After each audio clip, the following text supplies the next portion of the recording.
Well, you accepted the job from him. I thought you would have known about your employer.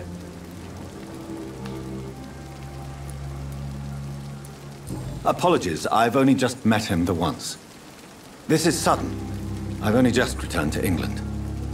Dr. Swansea is a brilliant surgeon and the most compassionate physician.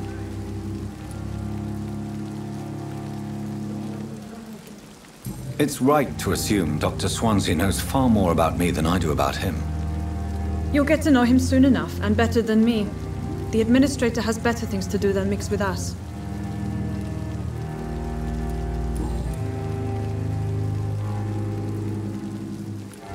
Thank you, Nurse Crane. Another night with the glory. Good evening, sir. I'm Dr. Jonathan Reed.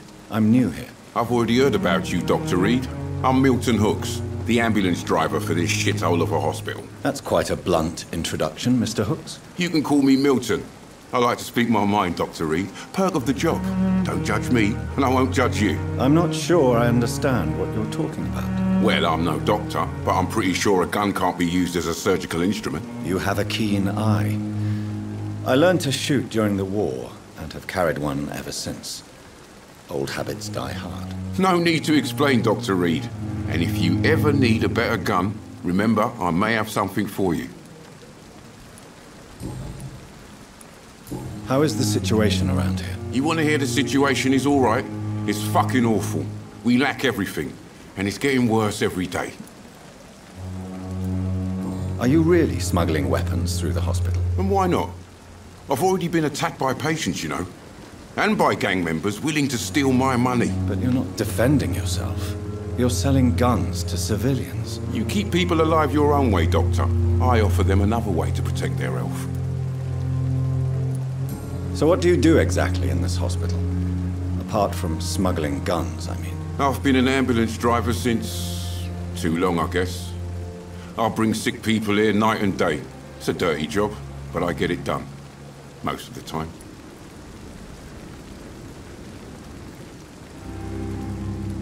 Since you're on the front line, how is the sanitary situation in this vicinity? It's a complete disaster. It's even getting dangerous to enter some streets or buildings. Even the locals attack you. It sounds like things have been a bit rough recently. What's happened? Yesterday I got attacked by the patient I was bringing in. I escaped through the hospital's garden, but I lost my wallet when I was running. You left an infected patient outside the hospital? That's incredibly dangerous. Go there yourself if you want, but be careful, Doctor. I'd rather not bring your dead body back.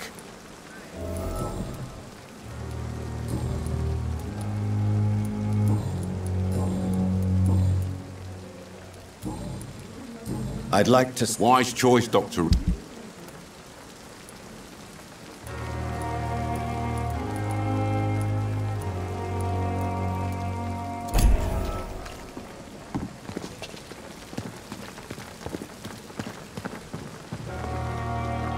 Good evening, sir. So it is true. The famous Dr. Reed has joined us. I can't think of any better news during these terrible times. Do we know each other? Actually, yes. We met once before, at the Rockefeller University in New York. Dr. Tippett's, yes, I remember. I was assisting Professor Carell in his research about coronary bypasses. He had nothing but praise for you. He was also very confident about your future.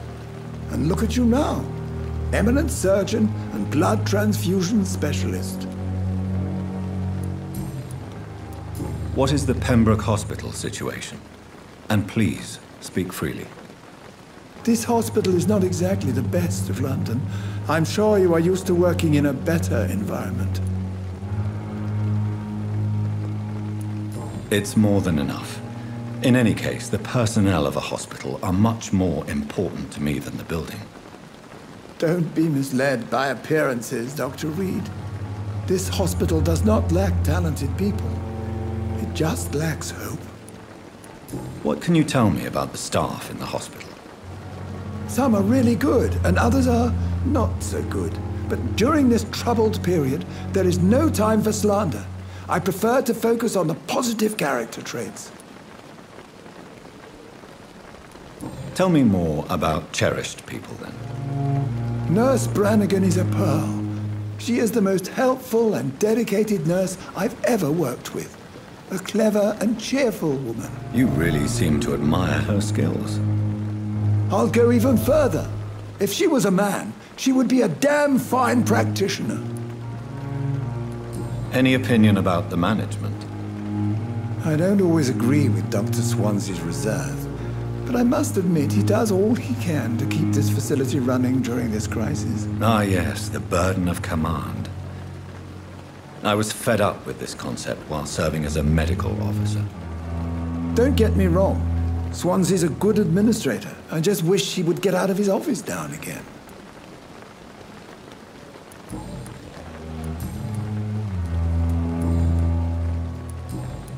Goodbye, Dr. Tippett.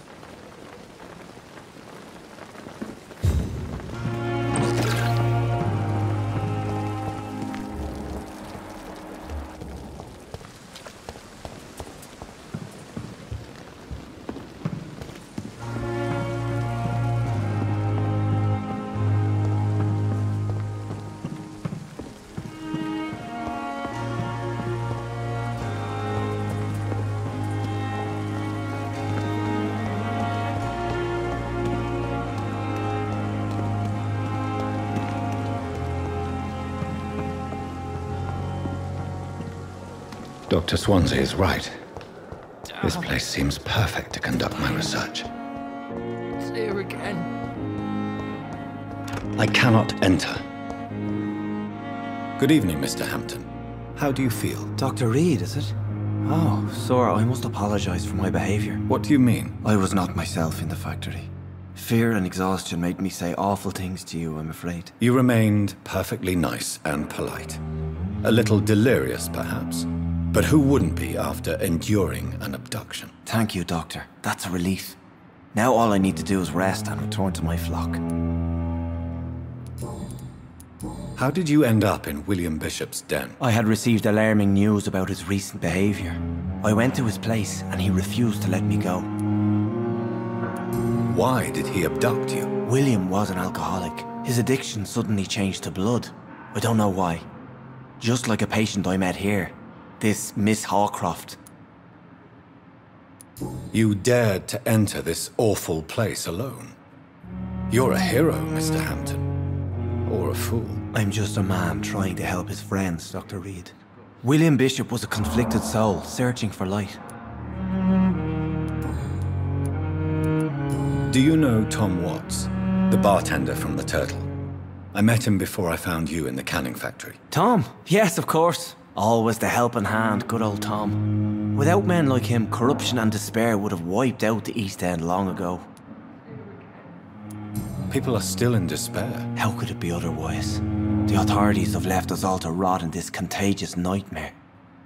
No drugs, no advice, nothing. It's a damn shame. Who should I avoid in this part of town, then? Any particularly evil figures? Not really. Most men and women are just doing their best. And it's not my habit to speak ill of people I know, Doctor. What is the general situation in the East End docks? The situation has always been tough, with a lot of tensions between the gangs and the Dockers Trade Union. The Wet Boot Boys are very nervous since they lost their leader. Who leads the gang now? Since Clay Cox went missing, it's his wife Edwina who runs the show, with the assistance of her minion, Booth Digby. Has the gang been threatening you? Ah, no. I've had this nickname for so long, you know, the sad saint of the East End. No one dares to bug a saint, not even criminals. What do you do for a living, Mr. Hampton? I can't help but notice the cross around your neck. I manage a night asylum for the poor and homeless of the docks, and I try to guide the lost and hesitant on the right path to our Lord. Are you a priest, Mr. Hampton?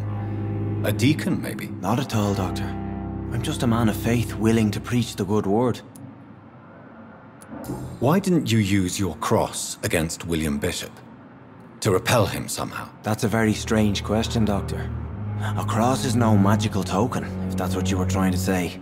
Not mine, anyway. How do you feel, Mr. Hampton? Medically speaking, I mean. I feel exhausted. Beyond exhaustion, actually. William drank so much of my blood in his madness. I feel... empty.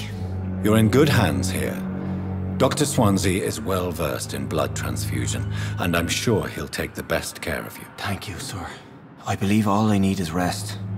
And then I can go back to the people who need me. Have you made friends since you arrived? Not really, but I recognize Miss Harriet Jones. I knew her when she lived by the docks. That poor woman had such a miserable life. You never came to see her here at Pembroke? Receiving visits when sick can be an important part of the healing process, you know. We're not just bodies. You're preaching to the converted now, Doctor. To be truly honest, I thought she was dead. She left the docks many months ago.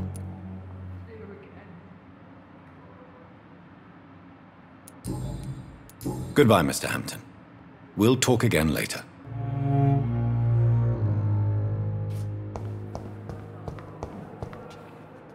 Good evening, sir. Can I help you? Unless you're here to fix my face. No. I don't think you can help me. I'm Dr. Reed. I've recently taken the position of head surgeon here. War injuries, am I right? You guessed right, Doctor. German shell took my pretty little mug right off. But they still call me Thomas Elwood. How is your stay with us, Mr. Elwood? Oh, it's bliss.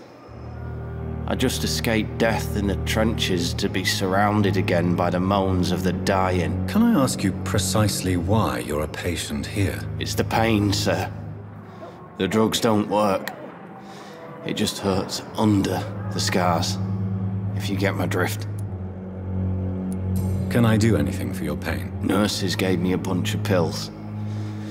No effect. Told you. It's like the flames are under my skin, burning away. Who is treating you? Is someone in particular looking after your case? Nobody since the old and tired doctor spoke to me. Started to think I was forgotten about. Wouldn't blame you. You don't seem worried by that. My face hurts so much more when I smile or cry. I've learned it's easier not to speak. But be assured I'm smiling inside.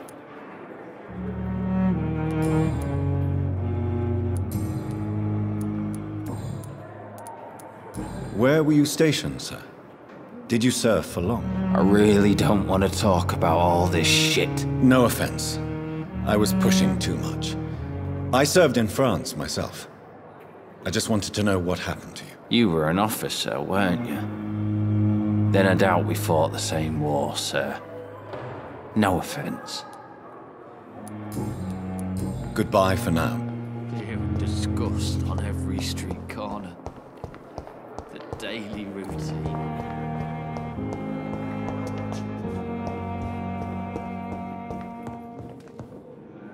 Good evening, sir.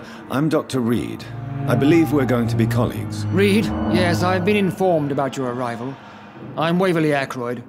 Welcome aboard, I suppose. Does my arrival inconvenience you in some way, Dr. Ackroyd? Let us just say that I don't particularly share Dr. Swansea's enthusiasm for hiring you. What we need here are reliable professionals, not overrated dabblers. If you have a problem with me, Dr. Ackroyd, please feel free to tell me. Dr. Swansea has imposed your presence on this hospital without asking anyone's advice. The benefit of his position. But I don't agree with it. I know we've never met before, but I believe this hospital could use all the help it can get. You will agree with that, I'm sure. Oh, but I have heard about you, Dr. Reed. Of course, you can't say the same about me, since I have not wasted my time courting the press.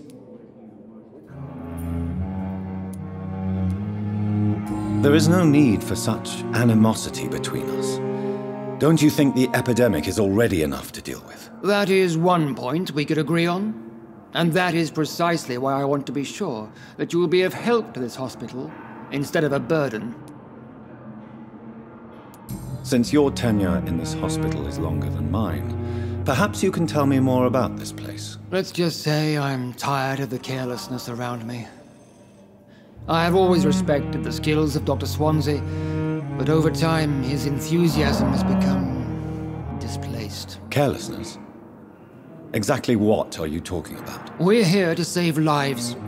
The people who trust us are not volunteering for experimentation. They're here to be healed. I don't intend to run any radical experiments, Doctor. Even if I, as any good practitioner should, express an interest in pushing the boundaries of medical research. Modern medical methods were created through audacity and ego. But there are rules in our line of work, and they're here to protect our patients.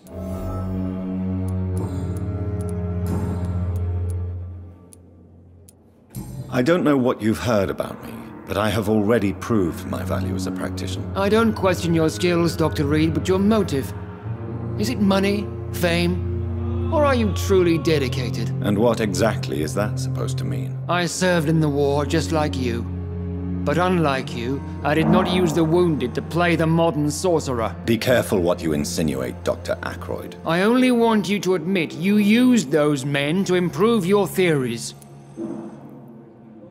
Knowledge has always been and will remain our main weapon, and it has always come at a price. And personal initiative. It is not a question of initiative, it is a question of integrity. These men and women have put their faith in us, Dr. Reed. It seems you have bad memories of your military service. I refuse to see this industrial slaughter as scientific progress. War only reveals the worst in men. We can at least agree on something, Dr. Ackroyd. Thank you for your time. We'll talk later. I will not let you down, my boy.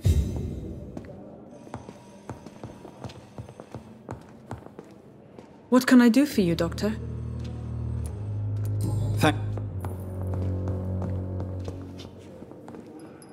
Good evening, sir. I'm Dr. Reed. May I help you? I don't know if a third opinion is needed.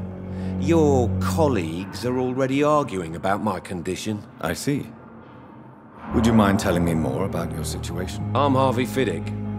All I want is to get me bloody arm fixed properly. Tell me about yourself, Mr. Fiddick. I'm just a regular guy waiting to get his arm fixed, so I can return to work and to my family. I was more curious about what you were doing before being hospitalized. I'm a carpenter, and a good one too. But that means I need both arms to feed my family, Dr. Reed. Are you satisfied with your treatment here? Well, it's clear that I've chosen a bad time to be injured. Forgive my bluntness, but you seem overwhelmed by cases of the flu. I won't lie to you about it. I'm afraid we are. Are you sure you don't want to operate yourself, Dr. Reed? I have the feeling you're very capable. And your colleagues seem to think so too. In other circumstances, you would be right. But for now, I don't think I can take on the responsibility. My apologies. Tell me about the doctors who are arguing about your case. Strickland and Ackroyd. They both want the best for me, but there's a lot of pride there. Doctors are no different from carpenters, it seems. What do you mean? I often had professional arguments with rivals on a building site. Difference is, I disagreed about wooden nails, not flesh and bones.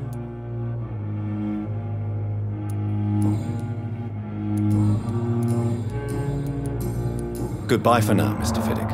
I'll see you later. Oh, sweet girl. Reads me like a book. Don't keep anything from her.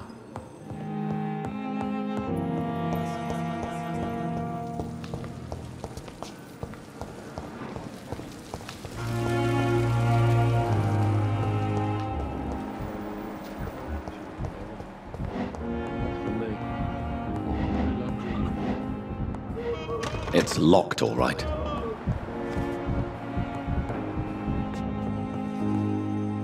Good evening, Doctor.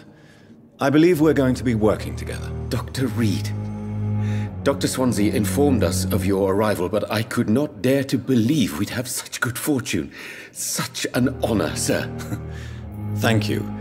And you are? I am Thoreau Strickland, Dr. Thoreau Strickland.